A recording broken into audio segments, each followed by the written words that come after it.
الجزائر ما تقبلش الهزيمة، لأن الجزائر لن تقبل الهزيمة أبدا. هل العرب، هل الأمة العربية استعملت كل الطاقات بتاعها؟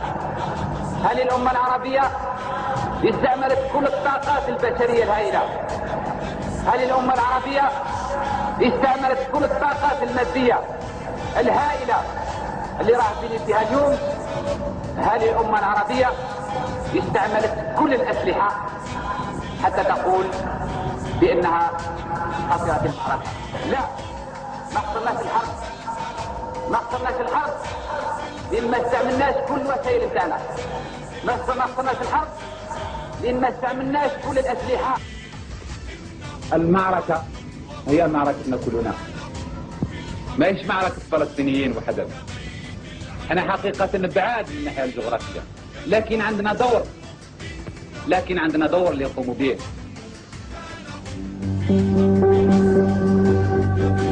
القرار جسد في يومه وكان واجبا قبل أن يكون اختيار. الوحدات جمعت والمبدأ كان الشهادة أو الانتصار.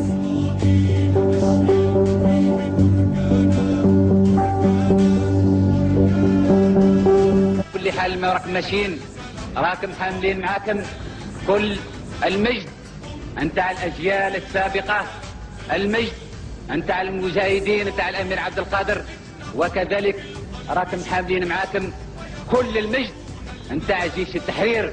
راكم حاملين على أكتافكم المجد، راكم حاملين على أكتافكم مجد ثقيل اللي هو المجد نتاع 1.5 مليون نتاع الشهداء. هذا المجد أيها الإخوة، هذا 1.5 مليون نتاع الشهداء راكم حاملينه على كل حال ولازم تشرفوه. احنا نطلب منكم شيء واحد، الشعب على كل حال الجزائري يطلب منكم شيء واحد. الأمهات الجزائريات اللي كانوا يزغرتوا على أبنائهم لما يخرجوا على كل حال الحرب ويخرجوا بصدور عارية، هؤلاء الأمهات حتى وإن كان ما زالوا ما مسحوش كل الدموع نتاعهم، هؤلاء الأمهات راهم اليوم مستعدات باش يزغرتوا عليكم شهداء ويزغرتوا عليكم منتصرين. فأمامكم طريقين، طريق الاستشهاد وطريق الانتصار. هو كان بينه وبين مصر سحابة صيف، ومع ذلك كما تعرف انه ارسل قوات،